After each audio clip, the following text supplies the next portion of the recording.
Hi ಗೆಳೆಯರೇ, ಎಲ್ಲರಿಗೂ ನಮಸ್ಕಾರ. IPL 2025 RCB ವರ್ಸಸ್ MI ಪಂದ್ಯದ ವೇಳೆ ವಿರಾಟ್ ಕೊಹ್ಲಿ ಮತ್ತು ಪಟಿದಾರ್ MI ವಿರುದ್ಧ ಇತಿಹಾಸ ನಿರ್ಮಿಸಿದ್ದಾರೆ. ಮತ್ತು ಇಲ್ಲಿದೆ ನೋಡಿ RCB ತಂಡದ ಬ್ಯಾಟಿಂಗ್ ವಿವರ. ಹಾಗಾದರೆ ಸುದ್ದಿಯ ಸಂಪೂರ್ಣ ಮಾಹಿತಿ ಏನು? ಹೀಗೆ ಇದರೆಲ್ಲದರ ಬಗ್ಗೆ ಈ ವಿಡಿಯೋದಲ್ಲಿ ಸಂಪೂರ್ಣವಾಗಿ ತಿಳಿಸಿಕೊಡುತ್ತೇನೆ. ಆದ ಕಾರಣ ಈ ವಿಡಿಯೋ ಸಂಪೂರ್ಣವಾಗಿ ನೋಡಿ.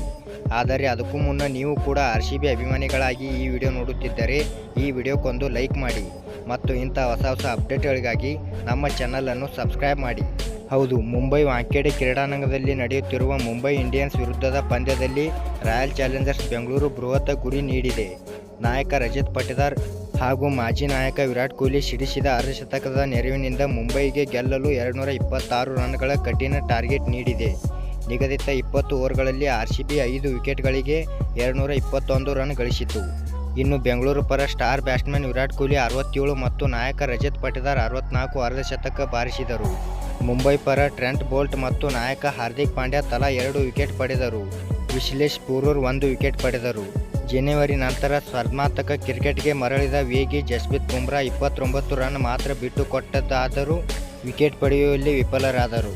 ಟಾಸ್ ಸೋತು ಬ್ಯಾಟಿಂಗ್ ಇಳಿದ RCB ಮೊದಲ ಓವರ್ನಲ್ಲಿ ಆರಂಭಿಕ ಆಟಗಾರ ಫಿಲ್ ಸಾಲ್ಟ್ ವಿಕೆಟ್ ಕಳೆದುಕೊಂಡಿತ್ತು.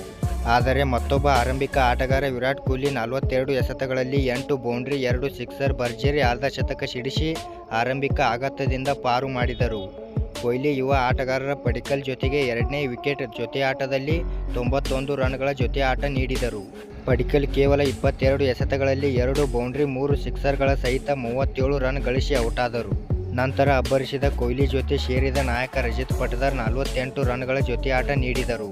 ಅವರು 32 ಎಸೆತಗಳಲ್ಲಿ 5 ಬೌಂಡ್ರಿ 4 ಸಿಕ್ಸರ್ ಸಹಿತ 64 ರನ್ ಸಿಡಿಸಿ 19ನೇ ಓವರ್ನಲ್ಲಿ ಔಟಾದರು.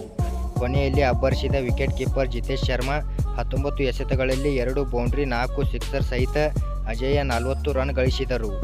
ಲಿವಿಂಗ್ಸ್ಟೋನ್ ಶೂನ್ಯಕ್ಕೆ ಔಟಾದರೆ ಡೇವಿಡ್ ಅಜೇಯ 1 ರನ್ ಗಳಿಸಿದರು. ಇನ್ನು ಮುಂಬೈ ಬೌಲರ್ಗಳಲ್ಲಿ Hardik Pandya 2 wicket, Trent Boult 2 wicket ಮತ್ತು ವಿಶ್ಲೇಷ್ ಪುತ್ತೂರ್ 1 ವಿಕೆಟ್ ಪಡೆದರು. ಧನ್ಯವಾದಗಳು ಇಲ್ಲಿವರೆಗೆ ವಿಡಿಯೋ ನೋಡಿದ್ದಕ್ಕೆ. ಹಾಗಾದರೆ ಈ ವರ್ಷ RCB ತಂಡ ಕಪ್ ಗೆಲ್ಲುತ್ತಾ ಗೆಲ್ಲಲ್ವಾ ಎಂದು ಕಮೆಂಟ್ ಮಾಡಿ ಹೇಳಿ.